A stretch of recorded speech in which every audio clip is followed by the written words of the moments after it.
সাথীস কিচেনে সবাইকে স্বাগতম। আমার চ্যানেলটা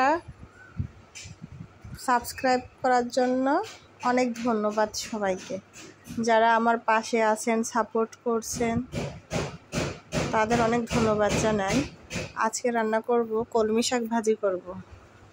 অনেকে কলমি শাকটা খেতে পছন্দ করে না, এইভাবে রান্না করলে সবাই খেতে পছন্দ করবে। এইখানে আমি 4-5টা পেঁয়াজ কুচি দিয়েছি, কাঁচামরিচ পরিমাণ মতো দিয়েছি, একটা রসুন কেটে দিয়েছি, দিয়ে ভালো করে তেলের উপর ভেজে নেব। লাল লাল করে ভাজা হয়ে গেলে হলুদ আর লবণ দিয়ে 2-3 মিনিট নেড়েচেড়ে ভেজে নিব। আগে থেকে আমি শাকটাকে সুন্দর করে ধুয়ে কেটে রেখেছি, এখন শাকটা দিয়ে দিব।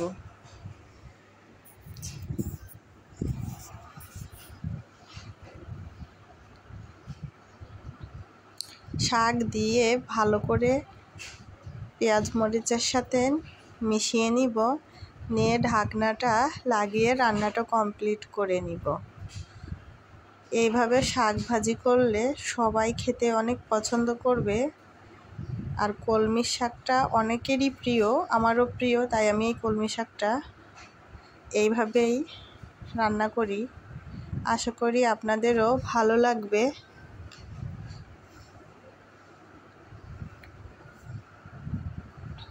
আমার রান্নাটা প্রায় হয়ে এসেছে, আমি এখন একটা প্লেটে নামিয়ে নিব।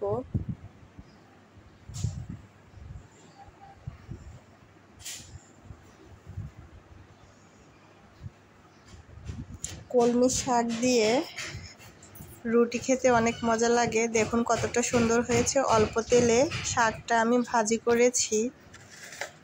আর সকালের নাস্তাটা আমি কলমি শাক, রুটি আর ডিম সিদ্ধ দিয়ে করেছি।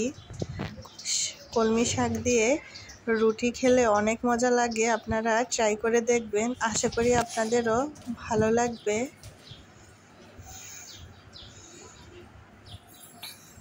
এর সাথে আর আমি কিছু পিঠাও বানিয়েছি, তেলের পিঠা। অনেকে তেলের পিঠা বানাইতে গেলে পিঠা ফুলে না, সফট হয় না।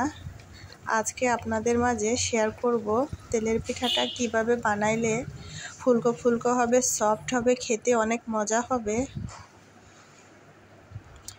আমি চাউলের গুঁড়ো নিয়েছি পরিমাণ মতো, অল্প করে ময়দা নিয়েছি, আর খেজুরের গুড় দিয়ে আমি পিঠাটা বানিয়ে নিলাম।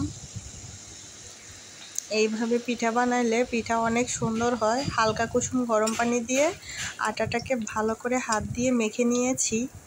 এইভাবে যদি আপনারা পিঠাটা বানান অনেক সুন্দর হবে, অনেক সফট হবে। আপনারা যদি আমার এই নিয়মগুলো ফলো করেন, আশা করি আপনারা উপকৃত হবেন।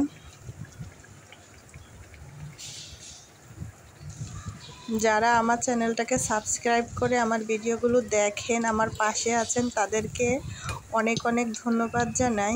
লাইক, কমেন্ট, শেয়ার করে পাশে থাকবেন। ধন্যবাদ সবাইকে।